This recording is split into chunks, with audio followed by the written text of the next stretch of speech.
Greetings fellow Decepticons, Soundblaster1987 here, and I will be continuing my Beast Wars reviews with Transmetal Scavenger. As you can see here, this is a Mega Class Fire Ant Transmetal Predacon.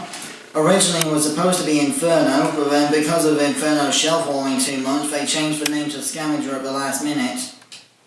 As you can see, he's a very brightly coloured, partly translucent, partly chromed fire ant type creature with metallic silver legs and antennae. For articulation in this mode, the antennae are on ball joints, but they are solid single pieces, so there's no secondary hinge in the middle. But they can wiggle around like so. The mandibles are hinged, so they can go in and out as well for some chomping action. So you can get and grab onto some of their larger maximal figures.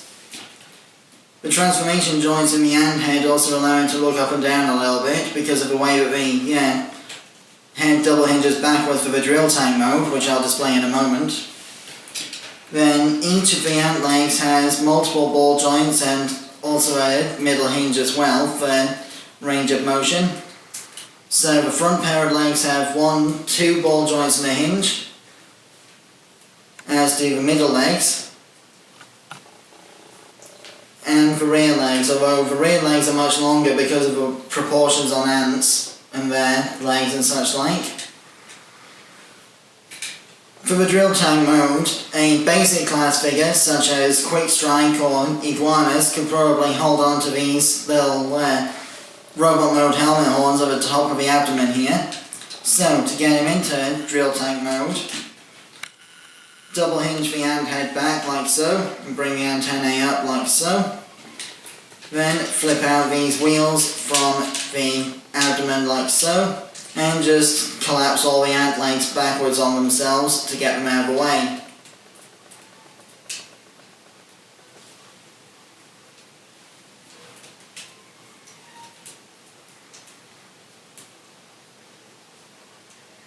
Like so.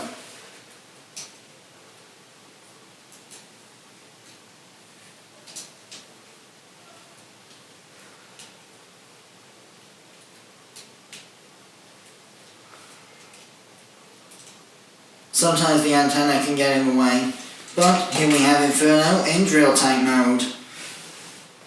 There's also a bit of a rolling action where if you push him along, the rubber wheels underneath the robot mode arms here will allow the double drills to spin in drill tank mode like so. Doesn't always work, it depends on the friction and ground clearance of this figure. So, for size comparison, here is Inferno's drill tank mode with Beast Wars 2nd Santon, aka Ironhide from the Magnaboss Combiner set. Beast Wars Neo Longrack in Giraffe mode from the Beast Wars Neo toy line, which I previously reviewed. And, for a fellow Transmetal review comparison, Maximal Rattrap. Obviously Rattrap's tail makes him much longer in beast mode than Inferno's ant legs did, or Scavenger rather.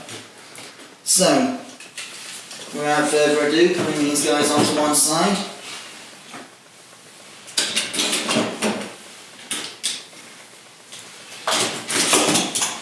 To transform Scavenger or Inferno from drill tank mode to robot mode, first, splay out the ant legs so they're out of the way.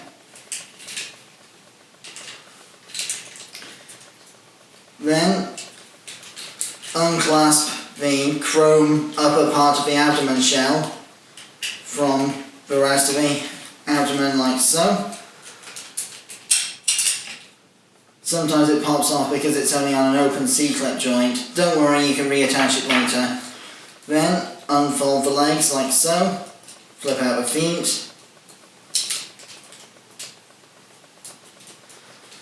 Fold the drill tank wheels back onto the backpack. And reattach the shell. Rotating it around on a ball joint here like so. And then the shell just holds the wheels in position as the backpack. Then split the drills and the ant head in half like so to become the shoulders. Bring these down. Rotate those around. And splay out the ant legs however you like on the arms like so. Same on both sides. Rotate down. Splay out the ant legs however you like. There's no real wrong answer with the ant legs in robot mode, it's just, you know, sideways arm kibble that's going to get in the way of posability no matter how you handle it. And finally, bring up the head. And here we have Transmetal Scavenger, aka Inferno, in his robot mode.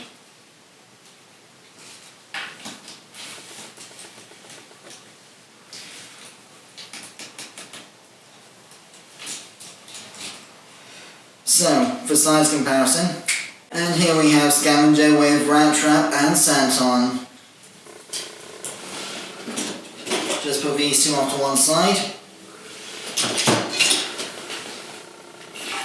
For articulation in this mode, Scavenger or Inferno has a 360 degree rotating neck swivel and an extremely terrifying face sculpt, as you can see. Looks like he's been hit with some Joker gas or something. Then he's also got rotating shoulders that can also move up and down a little bit for the transformation. There's also this outward joint here. No bicep swivel sadly, but there is a swivel at the elbow. And a just over 100 degrees elbow bend. There are also hinges on the drills for some reason, even though they're not supposed to move like that.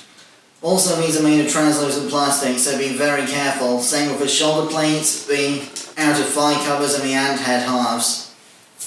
TJ Omega recently did a video about the dangers of translucent plastic use in Transformers, so I'll leave a link to that video in the description. In addition to that, there's also ball jointed hips, which allow for a little bit of thigh swivel, but not much, and a very deep, almost double knee bend used for transformation, and the toe can hinge in and out, although the heel is fixed in place because it's moulded onto the same piece as the shin. So, that more or less concludes my review of Beast Wars, Transmetal Scavenger and Inferno.